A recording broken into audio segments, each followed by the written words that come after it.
I was diagnosed when I was 35 years old.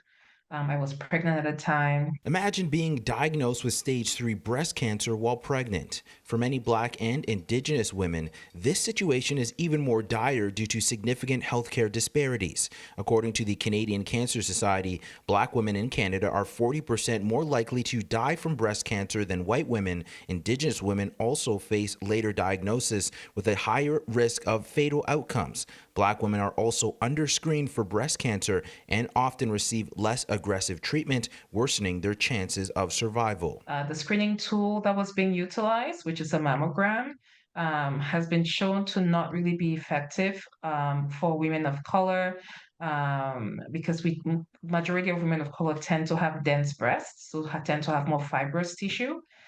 So even though I was in the screening program, I would later on find the tumor by myself because the screening program was not really built for me.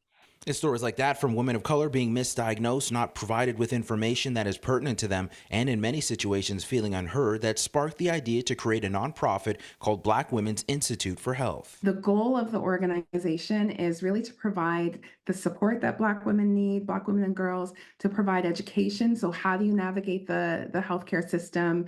What should you be looking out for? What kind of questions should you be asking? What do you do if you're bumping up against, a family physician who isn't referring you, despite the fact that you think you need a referral? The nonprofit has also launched a survey in response to what they call a lack of race-based data in the Canadian healthcare system that deal with healthcare disparities Black women face. It's not acceptable in 2024 that we're not collecting adequate data on the experiences of Black women in healthcare or any other system. Data drives policy. We have a lot of conversations. We have informal networks where we share information, and we need to bring this mainstream so that people who do not have access to these informal networks are provided with healthcare that's befitting of them. The survey is available until December and can be found at healthforallblackwomen.com. Once completed, they plan to take the data and create a report that will be shown to both the federal and provincial health ministers.